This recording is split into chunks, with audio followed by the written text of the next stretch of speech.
In 2006, British troops were sent to Helmand province, Afghanistan, where they would fight some of their toughest battles for over 50 years.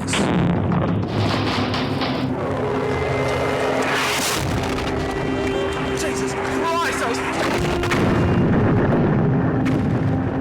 A year later, I joined them to tell their story. Get down, get down. Get down, get down, get down. The men and women who risked all on Britain's front line.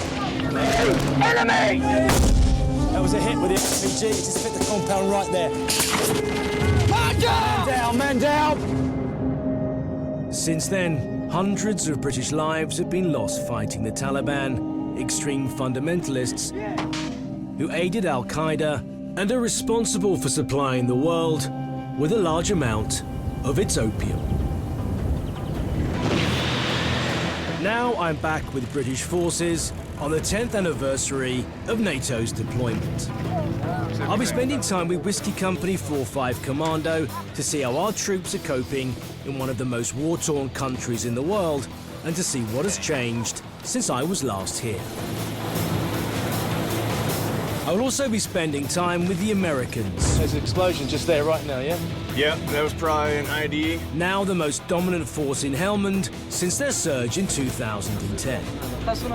He's hitting the compound.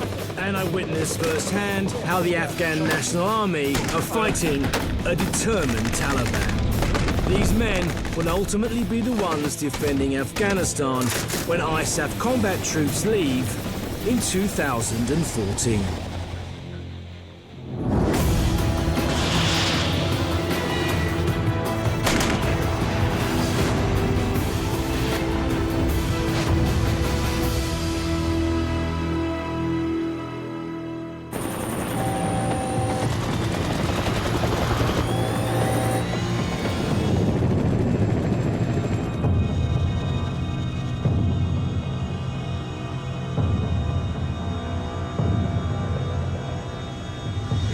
Since the tragic events of 9/11 thrust the West into the war on terror and caused American and British troops to arrive here in Afghanistan.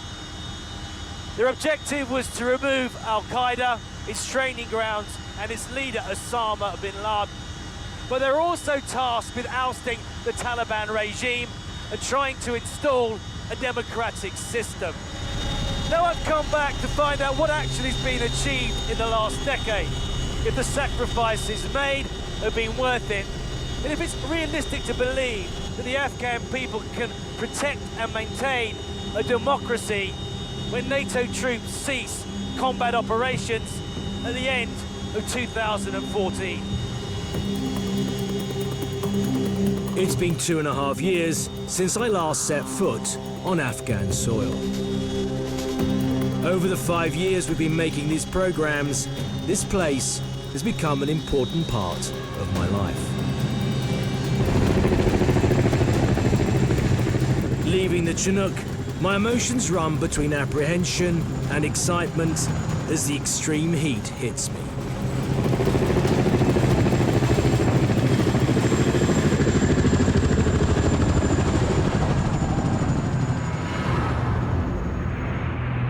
In 2010, things changed significantly in Helmand. British forces handed over established bases in Gamsur, Kajaki, Sangin, Musakala, and Nowzad to the Americans, who then, in a move known as the Surge, flooded the north with 20,000 soldiers. British troops were now to concentrate their efforts in central Helmand.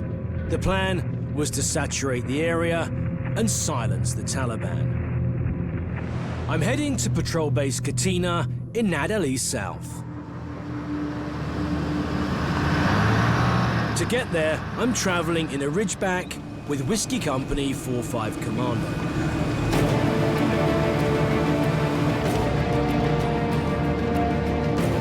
They are part of the 8,000 British contingent who have gone from patrolling an area half the size of England to one the size of Kent.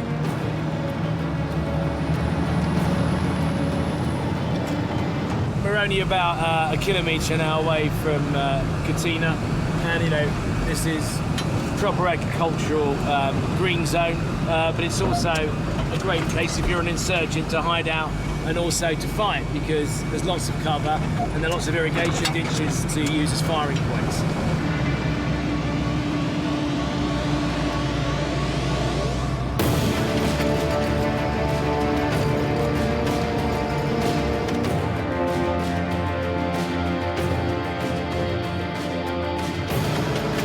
Katina is home to Whiskey Company, whose area of operation is a vital 32 square kilometres set within farming communities.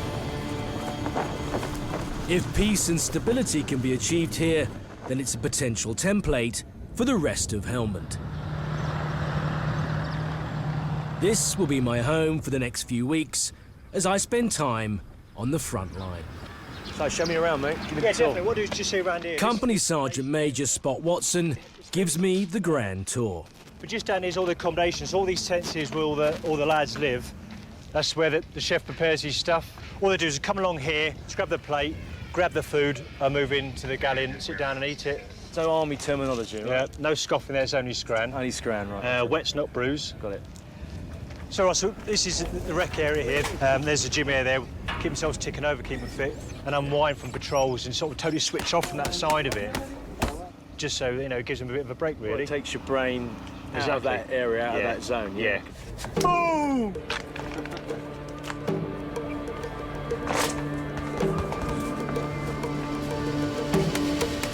4 months ago, these lads were training in Scotland under very different conditions. I spent time with them as they prepared for their deployment to Afghanistan. No small feat when you're as old as I am.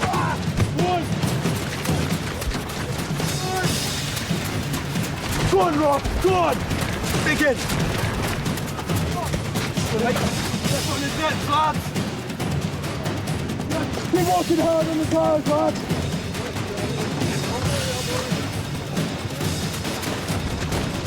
Go! 3, 2, 1, stop! Fortunately enough for me, there wasn't someone my weight to compare me with. I'm joking. This looks like, you know, it is a bit of fun at the end of a long run and some fizz, but you don't have to be a genius to work out how important this might be to you if you're the person being carried and you've just been injured. So, though it's a bit of laugh at the end and it's also good fizz, unfortunately, this has a very, very serious side to it. That's it! Well worked everywhere, lads!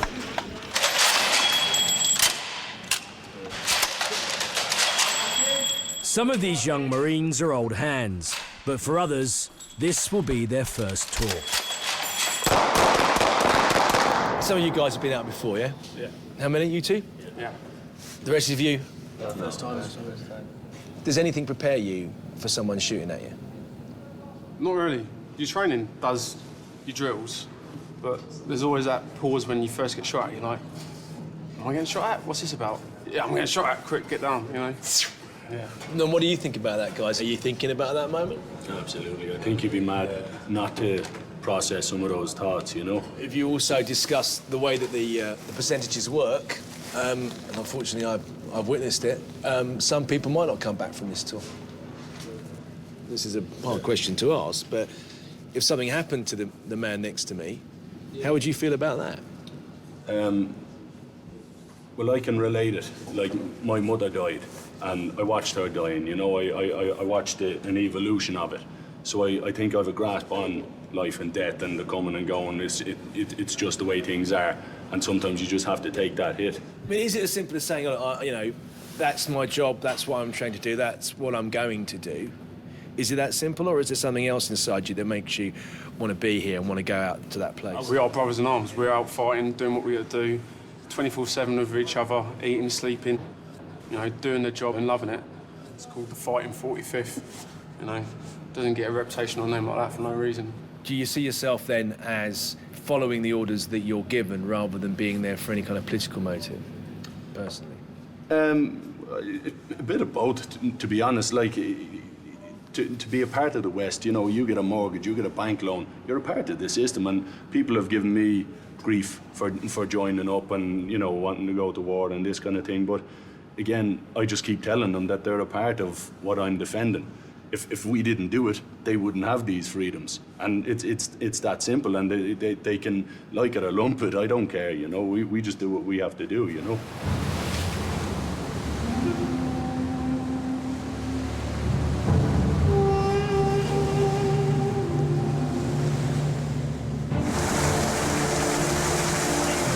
The Royal Marines are the amphibious commando force of the Royal Navy.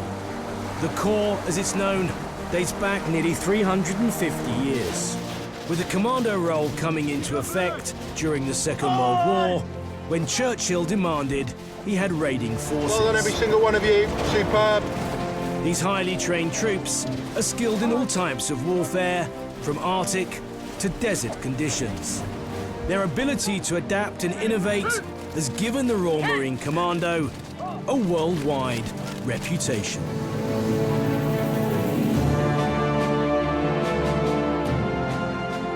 Would you bow your heads for the 4-5 Commando blessing? And the blessing of God Almighty, the Father, the Son, and the Holy Spirit be upon you, 4-5 Commando, and all your loved ones, this day and forevermore. Amen.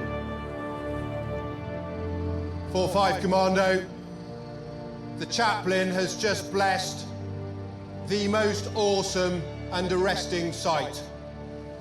It is a sight that I adore, a band of brothers, the most special club. We will give those who seek to oppose us an honourable way to become part of the legitimacy of Afghanistan. But if they refuse that and become irreconcilable, we will fight them hard and ruthlessly, as 4-5 Commando always does. And we must look after the people who have known nothing other than war and oppression in their lives to date. It is about Afghans before it is about anybody else, ourselves included. We must, and we will, I know deep in my heart, get this right. I wish you good luck, Godspeed, and I will stand at your shoulder throughout.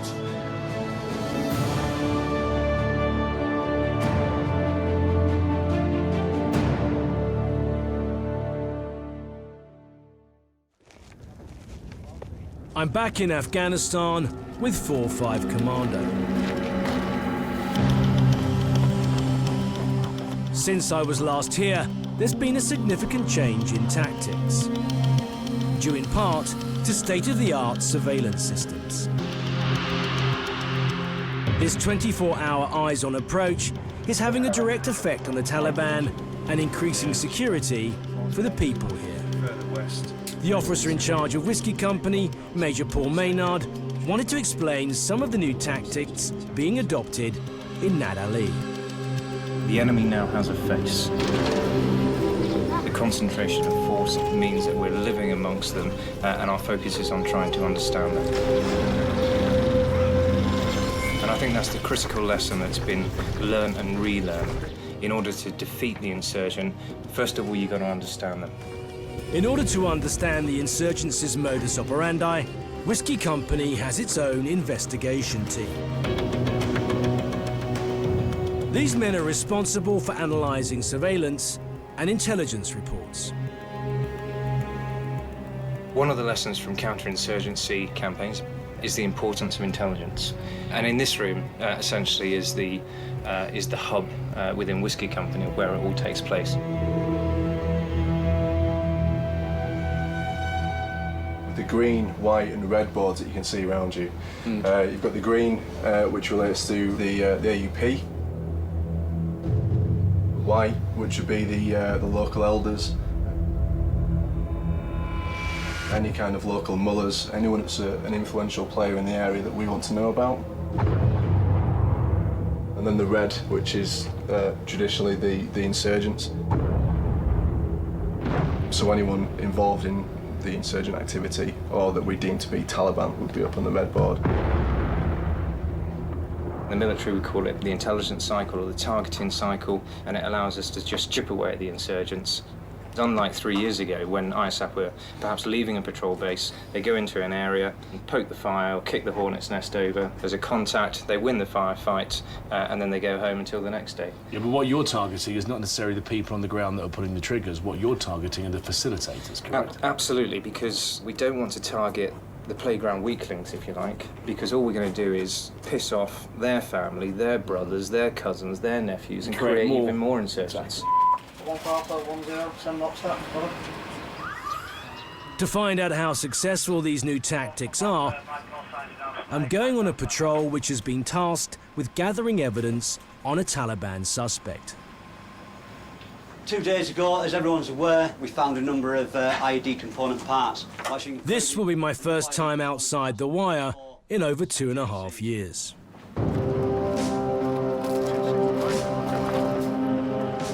The main reason for going out on this patrol is to look out for a known layer of IEDs.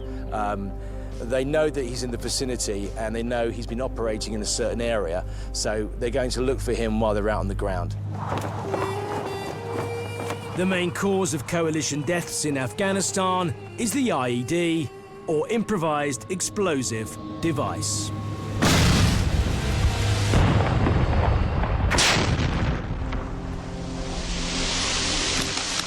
Generally, we hear about the fatalities.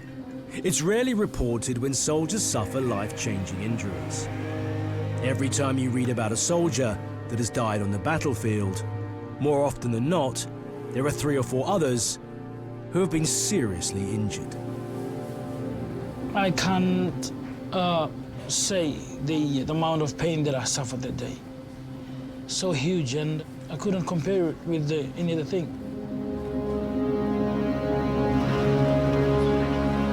It's hard not to think about an IED strike when you're writing your blood group down. The major fear for the lads is losing their limbs, or even worse, their balls. No one really likes to discuss the biggest killer out there.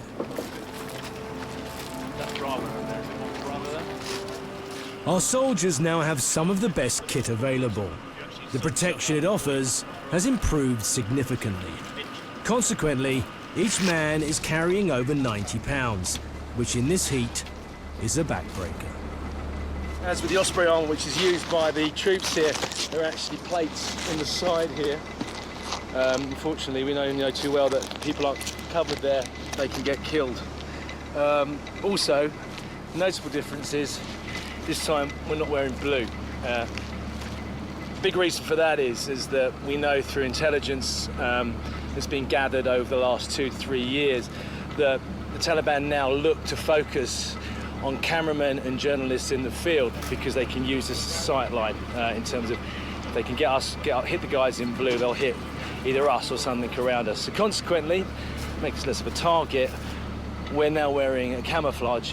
1-4 Bravo, 1-4 Alpha Bravo. Leading the patrol is Colour Sergeant Dave Mason. Right, lads, that's us. Let's get ready to go. This is Witchcraft, 48 Delta. 48 Delta, that's my call sign, now leaving PB Katina. Roger.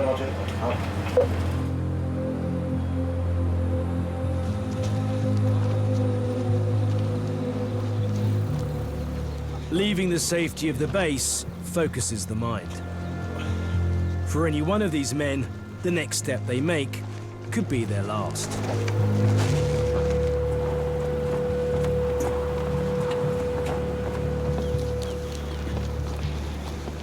The guys have to be on their guard from the minute or the second they leave the patrol base.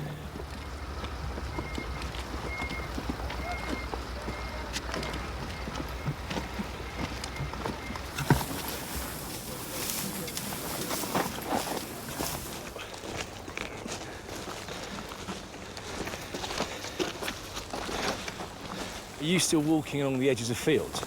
Yeah, or through them. Preferably through them because it's harder to lay IEDs. Yeah. The aim is obviously not to set patterns, that's key to this. The man on point is responsible for guiding a safe path using an IED detector.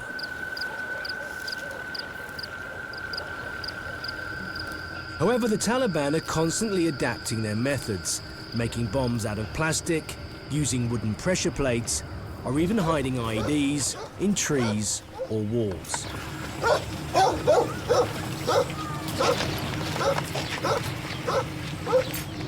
Again, you know, the problem with roads like this, they either call them black roads generally in the army. A tarmac road is obviously a lot harder to lay an IED on than a road like this, particularly when there's been rain and when the ground's soft. Very easy to dig this road up and put explosives underneath the surface. Seeing normal life in Afghanistan is reassuring, but I can't help reminding myself how different this is to when I was last here.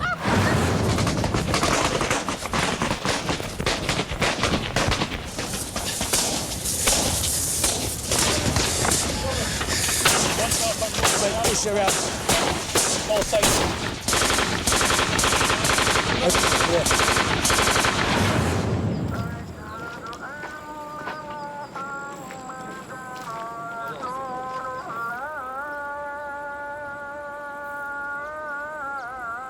I can tell you, it's now, what, gone 5, been on the ground for just over half an hour, and it is absolutely boiling. Really is hot still.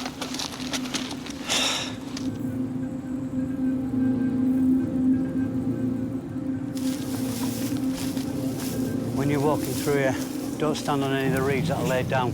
Just walk around. Around them, yeah, understood. We're just approaching the house of the suspect IED bomb maker. Place that he allegedly stores the equipment he needs to make these improvised explosive devices. The plan is to identify the suspect and confirm where he is living. Salam alaikum. Where's the AUP? Last time I was here, the patrol would have forced their way in. Now, under new rules set out by Karzai's government, NATO troops can't forcibly enter an Afghan home without substantial evidence. It's hoped that this softer approach will keep the local Afghans on side. Then, unexpectedly, the suspect finds us rather than us finding him.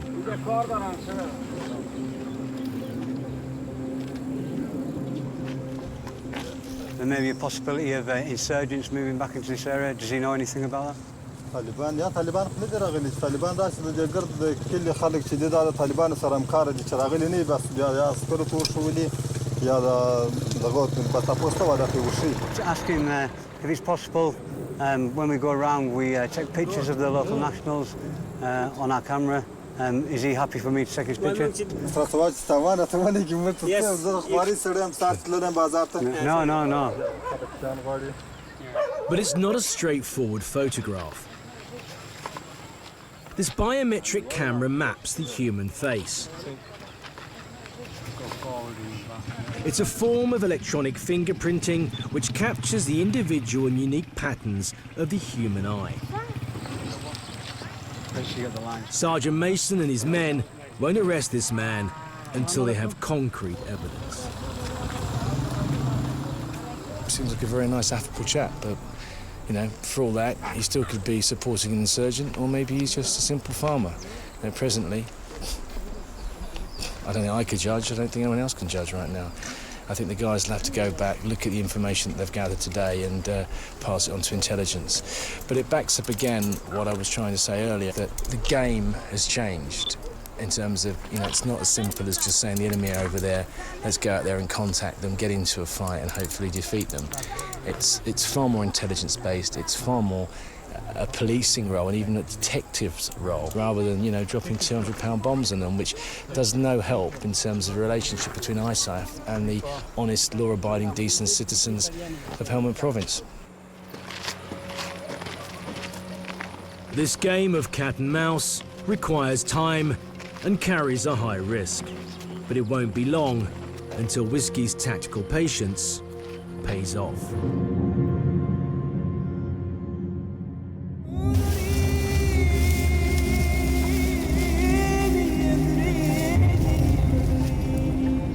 I've been back in Afghanistan for little over a week. Nothing quite prepares you for life on the front line. The constant fear of IEDs and the extreme heat takes some getting used to.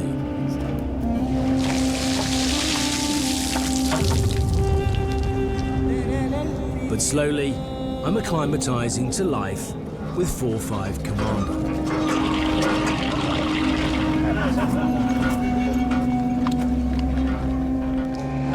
We've been very well looked after by Whiskey Company, and they particularly gave us the ISO that cools the water. It also has a fan that directs hot air into our grot. And this is where we all are. Over here, Jonathan, our cameraman, works on this with the director Southern. Obviously, it's very windy here, so a lot of dust comes through here. We obviously use cameras like this, which we can attach to people. We also have 2 of these cameras, and the very big one that's filming on me right now. The one thing that cameras really never actually show is just how hot it is. Temperature in here at 1 p.m. yesterday was around about 110, 111 Fahrenheit, which is around about 43, 44 Celsius. It's quite hot, and that's in the shade. Here's a new piece of kit. I think it's invaluable out on the ground. It's actually called a ballistic nappy. I'm sure these will be being worn in certain clubs by the end of the year, and nothing else on. But basically, get it around the right way. It fits on your belt buckle here, tucks up through, you strap it round, and obviously it protects the family jewels. And a lot of guys who have actually been hit by IEDs have actually managed to save their most vital piece of equipment by wearing these. Whiskey Company is made up of 140 men and 1,000 tattoos. Amongst all these fighting men is one very brave woman. A sergeant in the Royal Logistics Corps, 34-year-old Bonnie Dacre is a member of the operational search team. On the ground? I'll go out with a search team and we segregate the females from the males, because obviously the males don't like you basically seeing their females or any of our soldiers engaging with them apart from females. Absolutely. I mean, culturally, it's a definite no-no, yeah, it's isn't it? It's a definite no-no, yeah, completely. How do you find the women when you're out on the ground, the local women? How do they react to you? Because, you know, to all intents and purposes, you're dressed very much like, well, you are dressed exactly, you carry a weapon, you're dressed exactly like the Marines, aren't you? Yeah, exactly like. I don't think they realise at first that you're a female until you say, you know, Salamo, come, and it's, whoa, what's that? You know, they get the vocal cords, they yeah, work and then they pick up, and very often if you're walking along and there is females about, they'll always cover their face, but you can always see them have a little peep to say, was that a female I've just seen there, or heard? And how do they react to being searched? They giggle.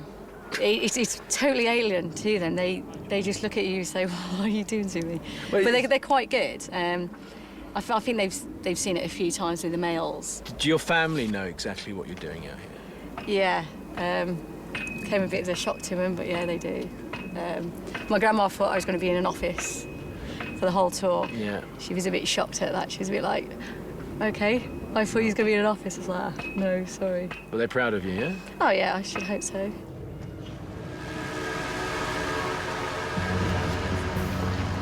Every week, the Major holds a Shura where he meets with local Afghans.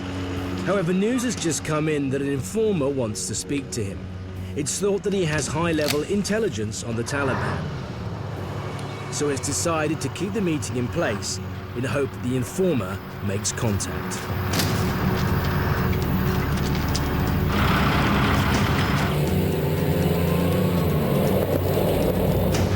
20 minutes up the road from Katina is a town that has a reputation for Taliban activity.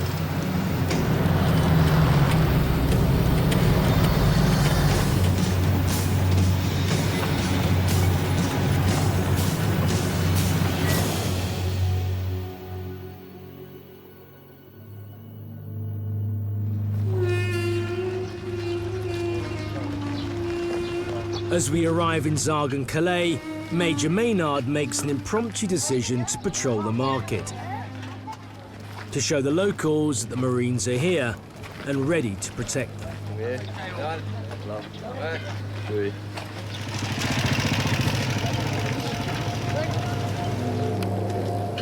About 8 months ago, This whole area was a battlefield. Fought pretty harshly between 16 Brigade, 1 Royal Irish and the Taliban. So it was actually where we are right now. It's just looking for... There were contacts every day. In fact, just down here on the left, you see the school that was blown up.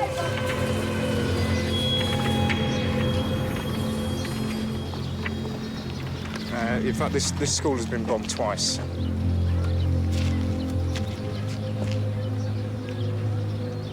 And the Taliban killed it because it was symbolic of the government's progress here, because of the school.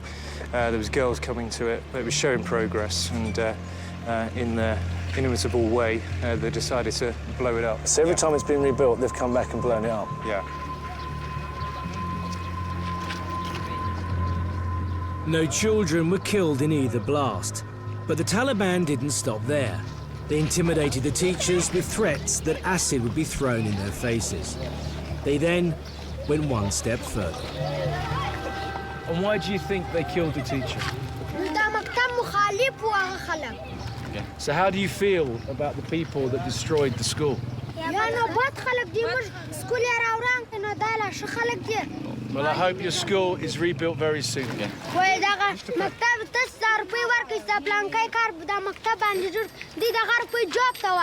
I think you should become the new economic minister for the government of Afghanistan. If you were there, would you keep the money or would you build schools? This is a 12-year-old. He's probably got a pretty good grasp of the economics of this country presently. Now, that's a kind of sweeping statement for me to make, and I can't back it up. But, you know, this is what young people on the ground think about the schools being built here. The problem is, if all the sacrifices that have been made here are to mean something, then the Afghans have got to build these schools for the future of their country, and they've got to stop putting the money in their back pockets, because that's a general consensus of the people here right now. The Shura is being held at the heavily guarded police station. These gatherings are important for the locals and the district councillors to discuss problems and issues that affect them. For the Major, it's an opportunity to make progress and gather intelligence. But the threat of the Taliban is never far away. It's not uncommon for insurgents to infiltrate these meetings to try and find out who's collaborating with ISAF, so there's always a fair amount of apprehension.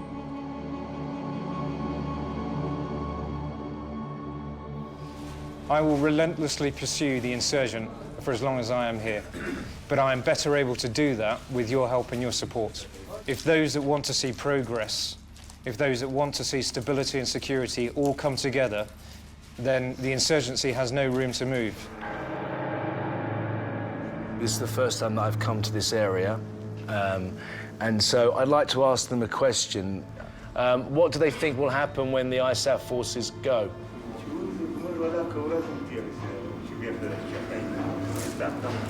The insurgents will attack again. Yeah. The insurgents will attack again, eh? Attack again, and they will take over.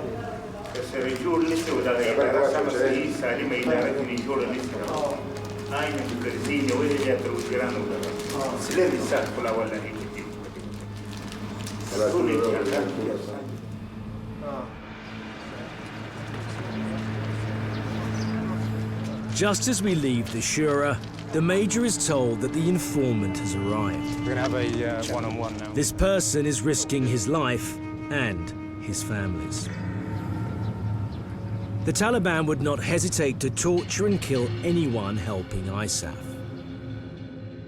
The informer seems to have credible information on a high-level Taliban commander spying on the base at Katina.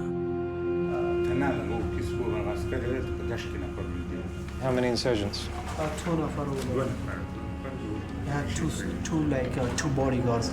He was outside Katina? Yes, he was just checking the ISAF locations. ISAF locations. Then there was more troubling news. So he's training men specifically in this area for suicide? Yeah, some like young boys. Do you think they're going to target Zagan Clay? Yes, they are coming to the Calais area. The informant has provided valuable intelligence.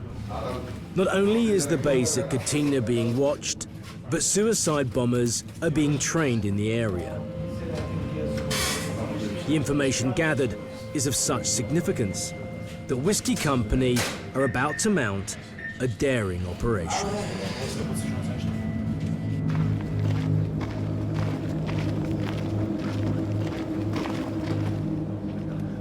Whiskey Company are planning a covert raid based on information from an informant. Their target is a man who trains suicide bombers. My intent is to conduct a covert insertion into the area of interest early hours tomorrow morning. We will quickly establish a layered cordon around these 4 compounds here, compound 10, 14, 8 and 13, with 10 being the primary compound of interest. Just remember the Bravo 1 is a suspect suicide IED facilitator, and therefore we will be looking for components associated with that type of threat. Key personnel run through the logistics of the operation so that they can brief their individual teams later. As of now, the whole of Whiskey Company is on standby. Deliberately picked a route that avoids as far as possible any compounds and Calais for the sole purpose of avoiding the dogs giving away our position as much as possible. We'll be fighting from the door, nice and slow and laborious. It's not going to be a quick task, but make no mistake, if it goes compound red, we're going to be on the back foot initially until that Bravo call sign punch in there and fight through. This is a bloke that trained 15 and 16-year-old boys last summer to blow themselves up and kill innocent people. Let's make sure he doesn't get the chance to do it again this year. Thanks.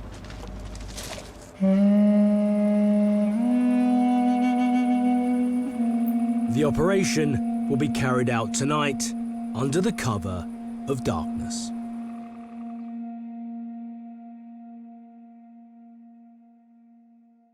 Sky, get in that wagon now, mate. You and Scouts, mount up. Right, we've just been given an early go-ahead for Operation Tora Basha 43.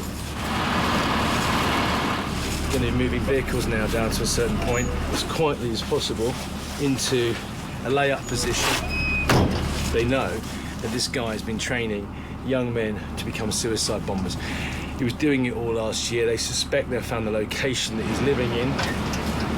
Once they find him, and they either find incriminating evidence or they find explosives on his person, they're going to lift him and take him to Bastion.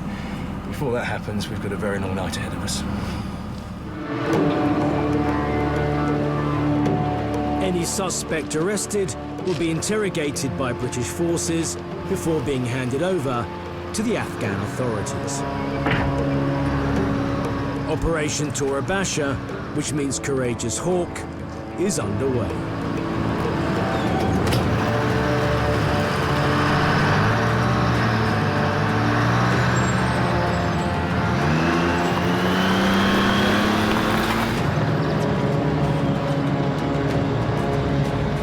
So many vehicles moving at night because we're moving the whole of Whiskey Company. That's going to cause people to start talking. Either icon shatter or telephone calls will be made because it's rare that this many vehicles will be moving at night. With such a large troop movement, the Major has devised a plan so as not to alert the suspect, codename Bravo. Whiskey Company will rendezvous at a police checkpoint, well away from the target. Here, they will then wait until the early hours of the morning before setting off to surround the suspect's compound. Then, on the call sign Bunker Hill, they will go in.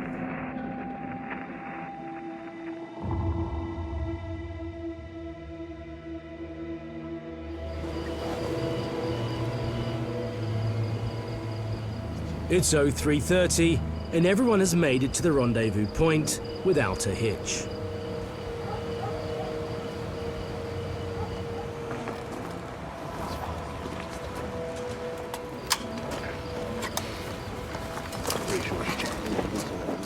things that we're fighting against are, there are farmers out in the fields this time of night. There are members of the Afghan National Police that might be less than sympathetic to our objective. And also, nearly every compound in Afghanistan has a dog. And they'll smell us and they'll hear us coming and start barking, and that could alert the Bravo to our approach. Whiskey Company now separate into 3 units, each one taking different routes to the suspect's compound. It's over a mile through rough terrain. The possibility of an IED strike at night is omnipresent. The Marines have night vision, and so does the camera. However, I'm not so fortunate.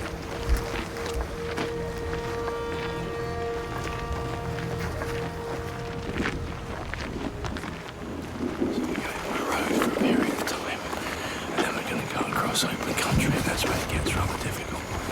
You can't see your foot in front of you, in front of one another.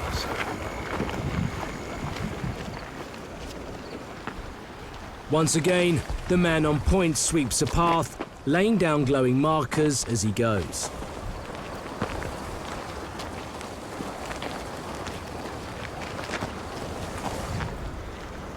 So basically, the side limbs the guys are dropping us so the guys behind us can see the right way, because it's been cleared by the guy up front.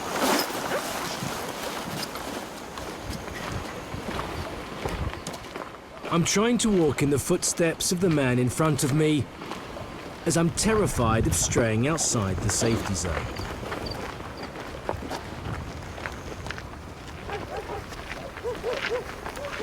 The dogs in the surrounding compounds sense our presence.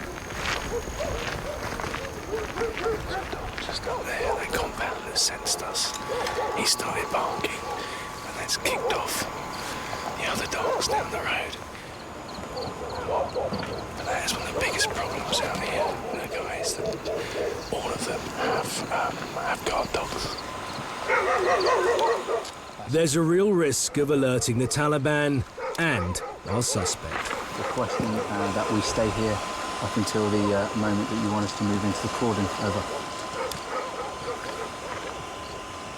After an anxious 25 minutes and wondering if our cover has been blown, we stand by for the call sign to go in. We've confirmed now we've been joined by other members of Whiskey Company. The compound is just over there.